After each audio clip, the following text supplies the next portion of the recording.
Hi everyone and welcome back to my booktube channel. This is a ludicrously delayed wrap up of February, seeing as but yeah, that's just the kind of time it's been. But yeah, in February I read a lot of audiobooks, short books and also rereads. So it was just that kind of month, so what can you do? The first book I read was A Thief in the Night by KJ Charles, and the second book I read was called The Gentle Art of Fortune Hunting by KJ Charles, and I read both of these on audiobook and they were both rereads, and I talked about them quite recently because they were recent reads that I was rereading again as kind of comfort reads, I suppose. So I won't go in too much into them here because I went into a lot of detail in my previous reviews, which I'll link down below. These are just really fun, light Regency romances with kind of like modern sensibilities. Both feature a male-male pairing, but there's also like great background stories, and all of the background characters and the female characters, especially in Gentle Art of Fortune Hunting, have such good storylines and are so fun. So yeah, highly recommend them just for like a really easy, happy read. So the next book I'm going to mention then is The Song of Achilles by Madeline Miller. So I finally read this, and this is actually half a reread because at some stage last year, sucked in by all the booktube hype, I attempted to read it and I was enjoying it, but I only got to about the halfway point. It's just when they got to Troy, and yeah, I'd always meant to go back and finish it, but it had been so long I said I'd just start from the start again, and yeah, it was fine.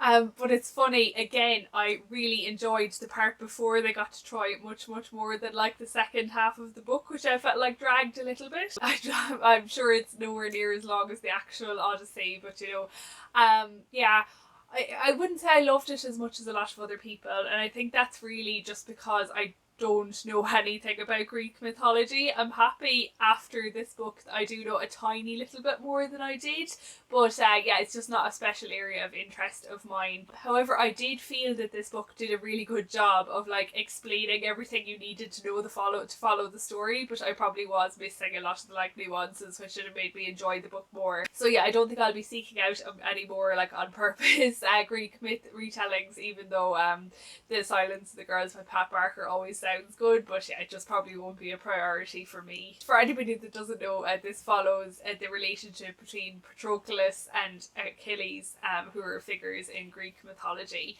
and they, in this, I believe it's been quite widely speculated by scholars that they did have a romantic relationship, and that's the take that this book takes. So yeah, I really did enjoy that part, as I say, just the first half more than the second half. So the next book then I want to talk about, I actually finished in January, and it was another reread, and that is Shirley by Charlotte Brontë. So I was really excited to finish this book because it's the last Brontë book I had to read in recent times. You know, I read this back in, I think it was like, I don't know, 2019 or something, but I wanted to reread it again and do a Brontë ranking video, which I've already filmed and you will see probably at some stage in April. But yeah, I really enjoyed this book. It's historical fiction because it was published in 1849, but it's set in 1810, so it's kind of set against the background of the like Luddite uprisings and kind of food shortages and hardship in England during the Napoleonic Wars. But I suppose the heart of the story really is the main character of Caroline Helston, who lives with her uncle in kind of this rectory. The main character isn't really Shirley, despite what the title would imply, and how Caroline gets on with various people in her life, I suppose, in her romantic entanglements. Shirley does come into it at about a third of the way through, and she was my favourite character. I love Shirley.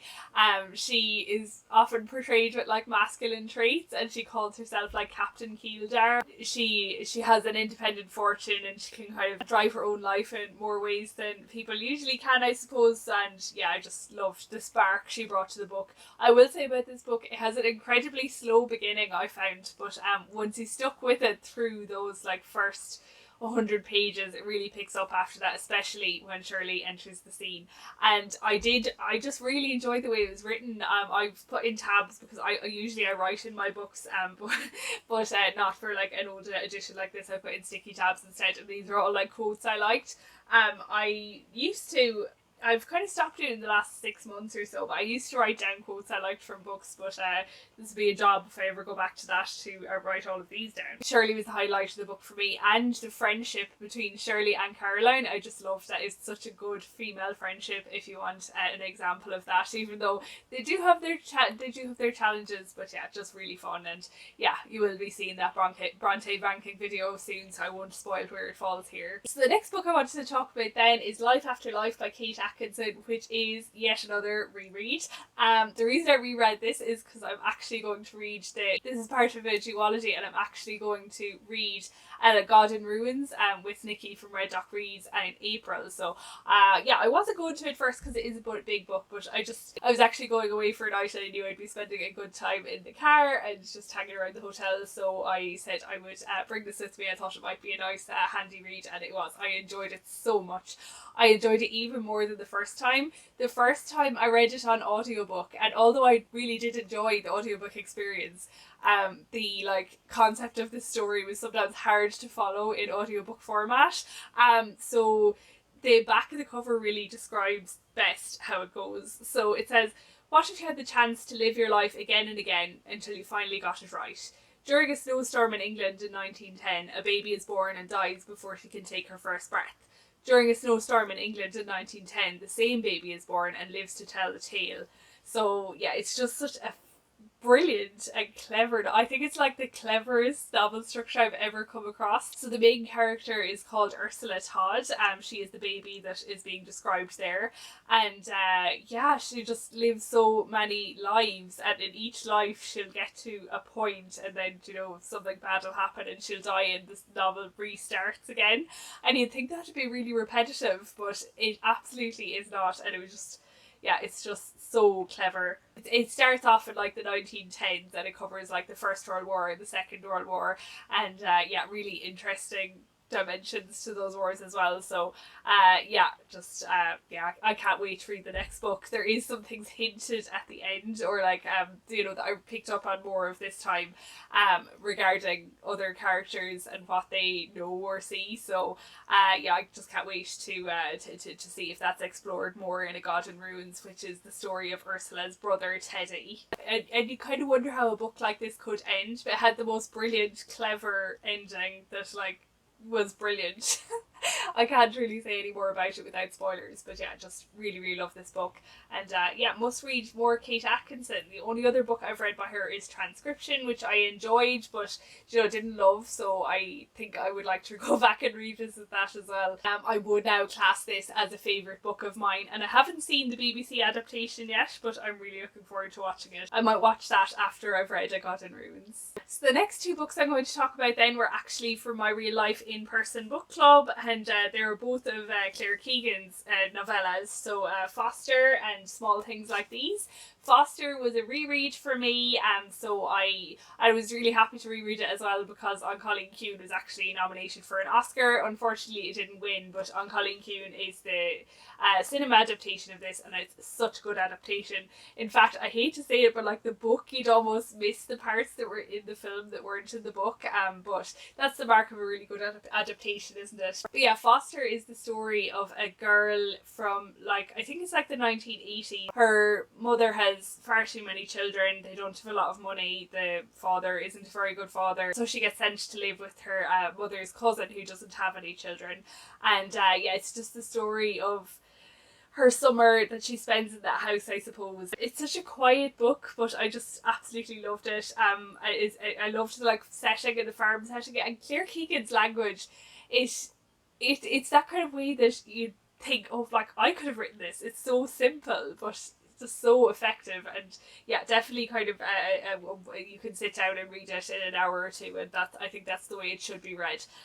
But yeah, I absolutely loved it again this time. It was actually really interesting. A lot of the discussion in the book group was around the setting, and a lot of people thought it seemed like it was set earlier than it was. I think I can't remember exactly. I think it was the 1980s. A lot of people disagreed and thought it felt like it was set in the like 1920s or 30s. I suppose having grown up in a farming background myself and hearing my parents' stories of growing up in the 60s and 70s, I think it was set perfectly. Like, you know, I guess everybody has different experiences and different parts of Ireland developed at different speeds, but yeah, just brilliant book. Although I did like Small Things Like These, and this is the one that was actually shortlisted for the Booker Prize.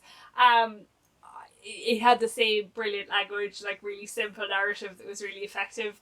I didn't enjoy it as much as Foster. I suppose I do like a happy story in the end, and this book deals with a lot more of a darker topic. Not that Foster doesn't have some dark elements. The main character in Small Things Like These is a coal merchant who is going around delivering coal to families and to businesses just before Christmas.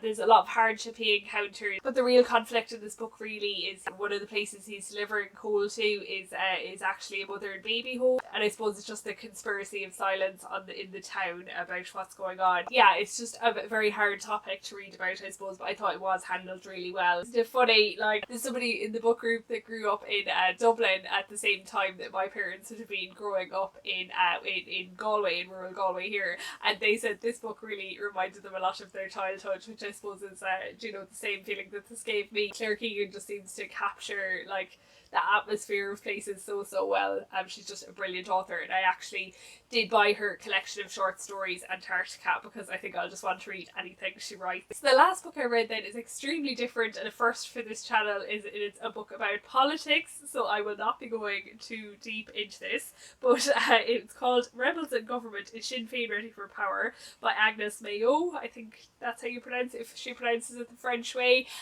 But yeah, I just picked this up completely at random.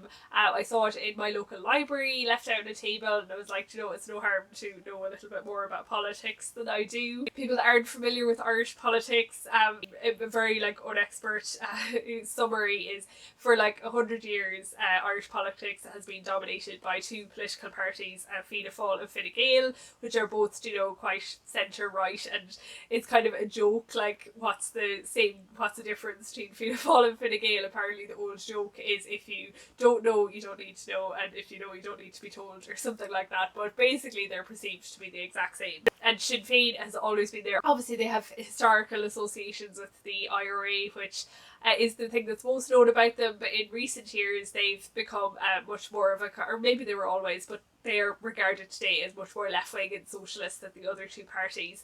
And in the 2020 general election, which is the last election we had just before the pandemic, Sinn Féin got a major part of the electorate, and they're now in opposition, and in the very next election they might very well be in government, which they never have been in such a big proportion before of the Dáil. Although this book was informative to some extent, I felt like it tried to do too much for quite a short book, but to be fair, if it was a long book I probably wouldn't have picked it up. But it had 3 sections. So it had the United Ireland Party, which is obviously their main goal. The second section was the Legacy of the Troubles, again pretty self-explanatory, and the third part then was the Radical Left-Wing Party. So I think the first 2 sections are really well done and gave a lot of context and information and a lot of stuff to think about, but I was a bit disappointed with the third section, and that was probably the main reason I picked up this book, was I wanted to know about the present day Sinn Féin and whether they were ready for power, like the title says. I think a lot of that section was spent on dissecting the results of the 2020 election, which, you know, had to be done. It would be an incomplete book without it. But it was at the expense really of kind of more discussion on their actual policies and how they would, and what they would actually do when they were in government. Like the title says, like an analysis of you know, how they've been performing as an opposition, or the experience that they could bring from being involved in power sharing in the north, because uniquely it is the same party that's both sides of the border.